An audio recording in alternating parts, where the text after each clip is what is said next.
Hi friends, কেমন আছো সবাই? আবার একটা নতুন ভিডিও নিয়ে এসেছি। এটা দেখছো, এটা এই রিক্সার চার্জার। এটা হচ্ছে মাইক্রোটেকের চার্জার 18 অ্যাম্পিয়ারের। ঠিক আছে, এটা একটু অন্য টাইপের, এটা এসএমডি। তো এর প্রবলেমটা তোমাদের বলছি, তারপরে পুরো ভিডিওটা দেখাবো। ভিডিওটা একটু লম্বা হবে, তো তোমরা দেখবে। তো এখানে আমার ব্যাটারি আমি দিয়ে দিয়েছি। তো এর প্রবলেমটা বলে নিই। এর প্রবলেমটা হচ্ছে মানে গাড়ি ব্যাটারিগুলো চার্জ হচ্ছে না। ঠিক আছে, মাঝে মাঝে চার্জ নিচ্ছে, মাঝে মাঝে চার্জ ছেড়ে দিচ্ছে। তো আমি লাইন দিয়েছি, দেখো সিরিজ ল্যাম্পটা মানে লোড নিচ্ছে, লোড ছাড়ছে, লোড নিচ্ছে, লোড ছাড়ছে। ঠিক আছে, মানে ফুল অ্যাম্পিয়ার নিতে পারছে না, এটা সিরিজ ল্যাম্পে আছে বলে। ঠিক আছে, তো এদিকে তাকাও, তুমি সিরিজ ল্যাম্পের দিকে তাকাও একবার। দেখো লোড নিচ্ছে, লোড ছাড়ছে, যেহেতু সিরিজ ল্যাম্পে আছে। ভালো করে কথাগুলো শুনবে।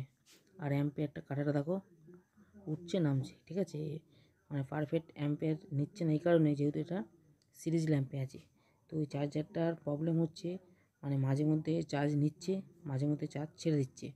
ঠিক আছে, আচ্ছা, এটা হচ্ছে মাইক্রোটেকের চার্জার। ঠিক আছে, এটা এসএমডি চার্জার। দেখতে পাচ্ছ মাইক্রোটেকের চার্জার, এটা 18 অ্যাম্পিয়ারের। তো এটা হচ্ছে এর প্রবলেম। তো এর প্রবলেমটা কি তোমাদেরকে দেখাবো, ভালোভাবে দেখবে এবং কথাগুলো শুনবে। ঠিক আছে, তাহলেই বুঝতে পারবে, নাহলে কিন্তু বুঝতে পারবে না। কথাগুলো শোনো এবং আমার যে ভিডিওটা দেখাচ্ছে সেই ভিডিওটা দেখো। এটা মানে কোনো সময় চার্জ নিচ্ছে, কোনো সময় চার্জ নিচ্ছে না, ছেড়ে দিচ্ছে। তো আমি এই জায়গাটা শর্ট করেছি। এটা হচ্ছে সুইচের কানেকশান, এই যে সুইচ অন অফ হয়। তো ওইটা তারটা খুলে দিয়ে আমি এখানে শর্ট করে নিলাম, যাতে আমার কাজের সুবিধার জন্যে। তো চলো প্রবলেমগুলো দেখাই। এটা হচ্ছে পজিটিভ, আর এখানটা হচ্ছে নেগেটিভ। একটা জাম্পার আছে, মানে ফিউজ জাম্পার। এই জাম্পারের এখানে দেখো ডাই হয়ে আছে। ঠিক আছে, দেখো হালকা ডাই হয়ে আছে, কিন্তু মনে হচ্ছে যেন শোল্ডার ধরানো হচ্ছে। এই যে যে তারটা দেখতে পাচ্ছ, এটা কিন্তু জাম্পার ফিউজ তার। ঠিক আছে, এই জাম্পার ফিউজ তার। ভালো করে কথাগুলো শুনবে। ঠিক আছে, সেটটা কিন্তু রেডি, কিন্তু চার্জ নিচ্ছে না, আর কোনো সময় চার্জ নিচ্ছে। এটা হচ্ছে প্রবলেম। তো দেখো এই গোড়াগুলো দেখো ডাই হয়ে গেছে। ঠিক আছে, এটা হচ্ছে ওর প্রবলেম। তো এগুলো দেখো সব, এগুলো পিনগুলো সব ডাই হয়ে গেছে। মসফেট বলো, এর ডায়োডগুলো দেখো, এগুলো সব ডাই হয়ে গেছে। তো এই ডায়ের কারণে যখনই অ্যাম্পিয়ারটা নিচ্ছে, তখনই এ ঠিক অ্যাম্পিয়ারটা দিতে পারছে না। কী কারণে দিতে পারছে না? যেহেতু ডাই হয়ে গেছে, প্রপারলি ভোল্টেজ অ্যাবজর্ব করতে পারছে না। ঠিক আছে, এই জন্য এই প্রবলেমটা হচ্ছে। তো আমি এখানে আগে ডাই সোল্ডার করবো। ঠিক আছে, তো চলো আগে বোর্ডটা পুরো ডাই সোল্ডার করবো। তার আগে আমি এসব জিনিস খুলে নেবো, এই ফ্যানগুলো, যাতে আমার কাজের সুবিধার জন্যে। ঠিক আছে, যাতে অসুবিধা না হয়। তোমরা মানে যেরকম তোমাদের সুবিধা হবে সেরকম তোমরা কাজটা করবে, তাতে যাতে অসুবিধা না হয় কাজ করার সময়। তো আমি এই পুরো যে বোর্ডটা আছে, পুরো বোর্ডটা ডাই মারবো, মানে আউটপুট সাইজটা, এই যে মানে ব্যাটারির যে আউটপুট আছে সেইখানটায় ডাই মারবো। আর এই ব্যাটারির যে জাম্পার তারটা, আমি তারটা খুলে নেবো। খুলে নেওয়ার পরে ভালো করে চেঁচে চুলে তারপরে ওইখানে আবার সোল্ডার করবো। কারণ হচ্ছে এখানে মানে হাই অ্যাম্পের পাস হয়, তো ওইটা দেখো হালকা লালচে ভাব হয়ে গেছে, মানে হিটের কারণে। তো এইটা আমি ভালো করে খুলে নেবো। খুলে নেওয়ার পরে ভালো করে চেঁচে চুলে তারপর ওইখানে আবার বসাবো। ঠিক আছে, তো জায়গাটা আমি পরিষ্কার করে নিচ্ছি, যাতে আমার কাজটা করতে সুবিধে হয়। ঠিক আছে, এটাই হচ্ছে এর প্রবলেম। তো এটা এসএমডি মাইক্রোটেকের। হ্যাঁ, তা প্রবলেমটা তোমার আবারও বলছি, ভালো করে শুনবে। চার্জারটা কিন্তু মানে রেডি আছে। চার্জারটা প্রবলেম হচ্ছে, মাঝে মধ্যে চার্জ নিচ্ছে, মাঝে মধ্যে চার্জ ছেড়ে দিচ্ছে। এটাই হচ্ছে এর প্রবলেম। তোমরা কিন্তু এক চান্সে দেখে, যদি তোমরা ভালো করে ডিপভাবে না দেখো, তাহলে কিন্তু তোমরা বুঝতে পারবে না। ঠিক আছে, যে এখানে ডাই হয়ে আছে, এগুলো কিন্তু এই জন্য ভালো করে দেখতে হয়। আর যখন কাজ করবে একদম চোখ যেন তীক্ষ্ণ চাই, যেন চোখে যেন সব ধরা পড়ে, এরকমভাবে দেখতে হবে আগে। মানে যে কোনো জিনিস রিপেয়ার করার আগে ভালো করে দেখে নেবে পুরো বোর্ডটা, যে বোর্ডটা পুরো কোনো ডাই ফাই আছে নাকি। ঠিক আছে, এগুলো ভালোভাবে দেখতে হবে, না দেখলে কিন্তু তোমরা বুঝতে পারবে না। ঠিক আছে, চার্জারটা এমনি কোনো প্রবলেম নেই, কিন্তু আবার ওটাই প্রবলেম। ঠিক আছে, ওর জন্যই এসেছে যে চার্জ ঠিকঠাক হচ্ছে না। চার্জ ঠিকঠাক হচ্ছে না এই কারণেই যে অ্যাম্পিয়ারটা পারফেক্ট পাস হচ্ছে না। অ্যাম্পিয়ারটা পারফেক্ট না পাস হওয়ার জন্যেই এই প্রবলেমগুলো। ঠিক আছে, ভালো করে কথাগুলো শুনবে। না হলে কিন্তু বুঝতে পারবে না কিছুই। আর এই বোর্ডটা আমি পুরো ডাই সোল্ডার করবো। ডাই সোল্ডার করার পরে তোমাদের দেখাবো, ঠিক আছে? তো তোমরা দেখতে থাকো পুরো ভিডিওটা লাস্ট অবধি, না হলে কিন্তু তোমরা কিছু বুঝতে পারবে না যারা কাজ শিখতে চাইছো, ঠিক আছে? কাজ শিখতে গেলে কিন্তু একটুখানি ধৈর্যর দরকার। আমি বারবার করে বলছি, ধৈর্য না হলে কিন্তু কোনো কাজ শিখতে পারবে না। আর পুরো ভিডিওটা লাস্ট অবধি দেখবে। আর তোমরা যারা এই ভিডিওটা দেখবে বা দেখছো, তো আমার এই চ্যানেলে ইলেকট্রনিক্সের ভ্যারাইটিস কাজ হয় এবং ভ্যারাইটিস কাজই আমি এতে আপলোড করি। তোমরা না দেখলে বুঝতে পারবে না, ঠিক আছে? কিন্তু এরকম কোনো চ্যানেল নেই যে এরকম ভ্যারাইটিস কাজ করে, ঠিক আছে? আমি ভ্যারাইটিস কাজ এতে আপলোড করি এই কারণেই, যাতে তোমরা সব কাজ শিখতে পারো, ঠিক আছে? শুধু এক বিষয়ে কাজ শিখলে হবে না, সব বিষয়ে কাজ শিখতে হবে এবং জ্ঞানটাও যেন মানে তোমাদের থাকে, ঠিক আছে? সেই জন্যই আমি সব ধরনের ভিডিও এখানে আপলোড করি, যাতে তোমরা এই ভিডিও দেখে কাজ শিখতে পারো। আর যারা তোমরা মানে কথাগুলো বুঝতে পারছো না বা কাজ কোনো কিছু বুঝতে পারছো না, তো আমাকে কমেন্ট করবে, ঠিক আছে? কমেন্ট করলে আমি তার উত্তর দেওয়ার চেষ্টা করব এবং সেরকম একটা ভিডিও বানিয়ে তোমাদের দেখাবো, যে তাতে তোমরা কাজটা শিখতে পারো। আর আমি ভিডিওগুলো মানে এই জন্যই লং ভিডিও করি, যাতে তোমরা পুরো কথাটা আমার বুঝতে পারো এবং পুরো কাজটা দেখতে পারো আমি কী কী কাজ করছি না করছি, ঠিক আছে? এই জন্য বলছি যে পুরো ভিডিওটা তোমরা দেখবে, না দেখলে কিন্তু কিছু শিখতে পারবে না। আর যত স্কিপ করবে কথা কিন্তু মানে মানে পার হয়ে যাবে, ভিডিওটাও ভালো দেখতে পাবে না। তো মধ্যেখানে মানে তোমরা ভাববে যে কী হলো, কীভাবে কী কাজ করলো। যে কোনো ভিডিওই দেখো না কেন এক মনে দেখবে এবং মানে পুরোটাই দেখবে, তাহলে তোমরা কাজটা শিখতেও পারবে এবং বুঝতেও পারবে। যদি ভিডিও দেখে যদি কাজ না শিখতে পারো, না বুঝতে পারো, তাহলে ভিডিও দেখার কোনো প্রয়োজনই নেই, ঠিক আছে? যদি তোমরা কাজ শিখতে চাও তো পুরো ভিডিওটা দেখবে এবং পুরো ভিডিওটা দেখেও যদি তোমরা কাজ কিছু বুঝতে না পারো, তো আমাকে কমেন্ট অবশ্যই করবে, ঠিক আছে? তো কমেন্ট করলে আমি সেই কমেন্টের ভিত্তিতে আবার নতুন করে ভিডিও বানাবো। তো তোমরা দেখো, এটা আছে মাইক্রোটেকের চার্জার ই রিক্সা এসএমডি, কিন্তু এটা, হ্যাঁ, এটা ভালো করে দেখবে, এটা এসএমডি। তো এর চার্জিং হয় না অনেক কারণ থেকে।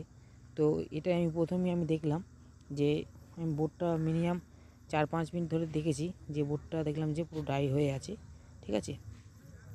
এর ডাই তো একদম পুরো মানে ফাঁকা ফাঁকা পার্টস এরকম তো থাকবে না, হালকা থাকবে, ওটাই তোমাদের ধরে নিতে হবে, ঠিক আছে? তাহলে কিন্তু তোমরা বুঝতে পারবে। আর যদি তোমরা না বুঝতে পারো, তাহলে কিন্তু তোমরা মানে পার্টস চেঞ্জ করতে থাকবে। কিন্তু চার্জারটা কিন্তু ওকে, ঠিক আছে? চার্জারটা ওকে, কিন্তু চার্জিং হচ্ছে না, কি প্রবলেম যদি তোমাদের কাছে এরকম আসে, তোমরা যদি পুরো বোর্ডটা না দেখো, তো তোমরা পার্টস চেঞ্জ করা শুরু করে দেবে। ওই জন্যই বলছি যে পুরো ভিডিওটা দেখো, আমি কী কাজ করছি না করছি, আর আমার কথাগুলো মন দিয়ে শোনো, তাহলে কিন্তু তোমরা বুঝতে পারবে, ঠিক আছে? না হলে কিন্তু কিছু বুঝতে পারবে না, আমি বারবার করে বলছি। আর আমার ভিডিওটা লং আমি তোমাদের জন্যই করি, যাতে তোমরা পুরো ভিডিওটা দেখতে পারো এবং কী কী কাজ করছি সেটাও যেন তোমরা দেখতে পারো এবং বুঝতে পারো, ঠিক আছে? যদি কাজ তোমাদের শেখার ইচ্ছা থাকে, তাহলে আগ্রহ না থাকলে কিন্তু কিছুই হবে না, ঠিক আছে? যতই মাথায় গুলিয়ে খাইয়ে দাও না কেন, শেখার ইচ্ছা না থাকলে কিন্তু শিখতে পারবে না। আর ইলেকট্রনিক্স জিনিস খুব ধীর গতিতে এগুলো শিখতে হয়, ঠিক আছে? তাড়াহুড়ো করলে কিন্তু কিছু বুঝতে পারবে না, মানে উল্টোপাল্টা কাজ করবে তো উল্টোপাল্টা রেজাল্ট আসবে। দেখা গেল না বুঝে শুনে কাজ করবে, তো সব পার্টস খারাপ হতে শুরু করে দেবে। আর এইসব পার্টসের কিন্তু দাম অনেক বেশি, ঠিক আছে? তুলনামূলক অনেক বেশি। আর এই রিক্সা চার্জার যেগুলো ম্যানুয়াল ঘাট সিস্টেম, ওই সব চার্জার একটুখানি দেখলেই কিন্তু তোমরা শিখতে পারবে। কিন্তু এসব কাজ যদি না জানো, তো শিখতে পারবে না, ঠিক আছে? এগুলো পুরো ভোল্টেজের উপর নির্ভর করে। কোনো পার্টসে 1.5 ভোল্টে কাজ করে, কোনোটা 5 ভোল্টে, কোনোটা 12 ভোল্টে, ঠিক আছে? কোথায় কী কত ভোল্টেজ হয়, এগুলোকে জানতে হবে। না জানলে কিন্তু তোমরা কিছুই কাজ শিখতেও পারবে না, বুঝতেও পারবে না। বারবার করে বলছি, কথাগুলো মনোযোগ দিয়ে শুনবে, ঠিক আছে? তাড়াহুড়ো করবে না, তাহলে কিন্তু কাজ মিস করবে। তো আমার এদিকে ডাই সোল্ডার পুরো কমপ্লিট হয়ে গেছে, ঠিক আছে? তো আমি এখানে থিনার দিয়ে ওয়াশ করব। ওয়াশ করার পর এখানে একটুখানি হিট দেবো আমি। হ্যাঁ, বোর্ডটা একটু ড্যাম আছে, এখানে 100 ওয়াটের ল্যাম্প দিয়ে এখানে আমি হিট দেবো। হিট দিলে কী হবে, ড্যামটা কেটে যাবে। আর কাজ যখন করবে পরিষ্কারভাবে এবং পরিচ্ছন্নভাবে কাজ করবে, তাহলে কিন্তু কাজটা ভালো হবে। ঠিক আছে, গোজাদালি কাজ একদম করবে না, বারবার করে বলছি, গোজাদালি কাজ একদম করবে না, তাহলে কিন্তু নিজেরাই ভুগবে। ঠিক আছে, কাজ যেটুকু করবে যেন সলিড কাজ হয়, তাতে টাইম বেশি লাগুক অসুবিধে নেই, একদিনের জায়গায় 2 দিন লাগুক তাও কোনো ব্যাপার না, কিন্তু কাজটা যেন পারফেক্ট হওয়া চাই, এটাই হচ্ছে ব্যাপার।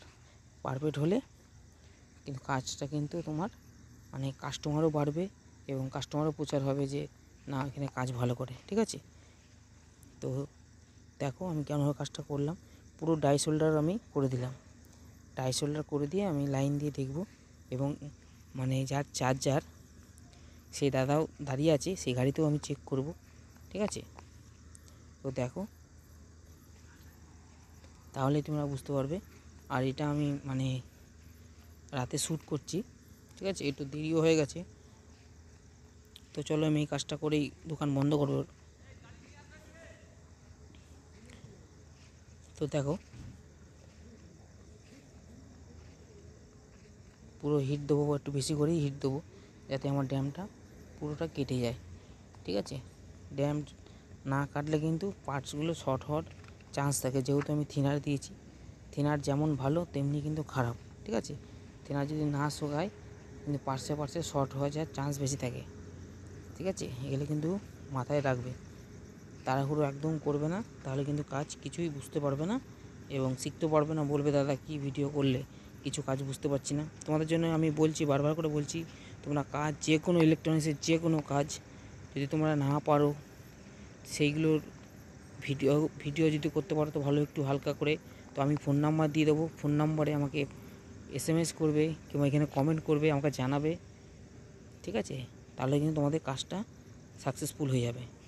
তো চলো আমি এটা আমার এদিকে আগে এটা ফ্যান সব রেডি করে নিই। পুরো বাক্স আমি পুরো এটা নেবো, এটা নিয়ে পুরো গাড়িতে নিয়ে যাবো, দেখো গাড়িতে লাগাবো। আর এর সঙ্গে যখন তোমরা চেক করবে অ্যাম্পিয়ার মিটার রাখবে, 30 অ্যাম্পিয়ার মিটার রাখবে। অ্যাম্পিয়ার কাটা যদি না ওঠে তো জানবে চার্জ কিন্তু হবে না, বারবার করে বলছি শুনবে। অ্যাম্পিয়ার মিটার অবশ্যই রাখবে, অ্যাম্পিয়ার মিটার দিয়ে চেক করবে, অ্যাম্পিয়ার মিটার দিয়ে না চেক করে দিলে কিন্তু হবে না। তো দেখো সিরিজ ল্যাম্পটা আমার গ্লো করছে, তো এবার আমি ডাইরেক্ট লাইন দিয়ে দেবো। তো দেখো এখানে আমার কত ভোল্টেজ আসছে, এখন খালি ভোল্টেজের মাপ। ঠিক আছে, তো দেখো এখানে 59 ভোল্টেজ, তো ফ্যানও আমার ঘুরছে, জোরসে ঘুরছে। ঠিক আছে, এখানে 59 ভোল্ট চলে এসেছে, মিটার দিকে খেয়াল করো, তো 59 ভোল্টেজ পুরো চলে এলো। ভালো করে দেখবে, এইগুলো ভোল্টেজগুলো মাপবে এবং কীভাবে কী করছে সেগুলো দেখবে, তাড়াহুড়ো করবে না। তো দেখো লাইটগুলো দেখো, আমার ব্যাটারিটা একটুখানি ডাউন আছে, মানে ডাউন আছে বলে এরকম দেখাচ্ছে, কিন্তু ওটা 2 থেকে মানে লাইট শুরু হয়ে যাবে। ঠিক আছে, আমার একটা ব্যাটারি একটু বসা আছে। তো চলো আমার এটা পুরো রেডি হয়ে গেছে, এটা আমি এই বাক্সে এঁটে নিয়ে মানে ক্যাবিনেটে ফিটিং করে নিয়ে তারপরে আমি গাড়িতে চেক করব। অ্যাম্পিয়ার যতক্ষণ না উঠবে ততক্ষণ কিন্তু গাড়ি চার্জ হবে না ব্যাটারিগুলো। ঠিক আছে, তাতে ফ্যান ঘুরুক আর যাই ঘুরুক। ঠিক আছে, ভালো করে কথাগুলো বুঝবে, না হলে কিন্তু কিছুই বুঝতে পারবে না। আর এই মাইক্রোটেকের এই চার্জারগুলো অ্যাম্পিয়ার না পাস হলেও কিন্তু ফ্যান ঘোরে, এটা একটু অন্য টাইপের। ঠিক আছে, তো চলো আমি এবার গাড়িতে লাগাবো। দেখো গাড়িতে লাগিয়েছি, দেখো আমার অ্যাম্পিয়ার দেখো 18 অ্যাম্পিয়ার নিচ্ছে। ঠিক আছে, এটা 18 অ্যাম্পিয়ার চার্জার। তো চলো চার্জারটা দেখো, এখানে দেখো মানে 55% ব্লিকিং করছে। ঠিক আছে, তো অ্যাম্পিয়ারটা আবার দেখাচ্ছে, দেখো এটা অফ করলাম, এবার অন করব, দেখো 18 অ্যাম্পিয়ার নিয়ে নিল। ঠিক আছে, তোমরা কিন্তু এরকমভাবে চেক করবে, তাহলে কিন্তু তোমরা বুঝতে পারবে যে না চার্জারটায় চার্জ হবে। অ্যাম্পিয়ার না শো করলে কিন্তু চার্জারে চার্জ হয় না, বারবার করে বলছি, মনোযোগ দিয়ে শুনে নেবে। অ্যাম্পিয়ার কিন্তু এরকম মিটার দিয়ে তোমরা চেক করে নেবে। ঠিক আছে, তো চার্জারের কাছে যাচ্ছি, দেখো 50% দেখো চার্জ হচ্ছে। ঠিক আছে, চার্জারটা পুরো ওকে। তো ভিডিওটা ভালো লাগলে লাইক এবং সাবস্ক্রাইব করবেন। ধন্যবাদ।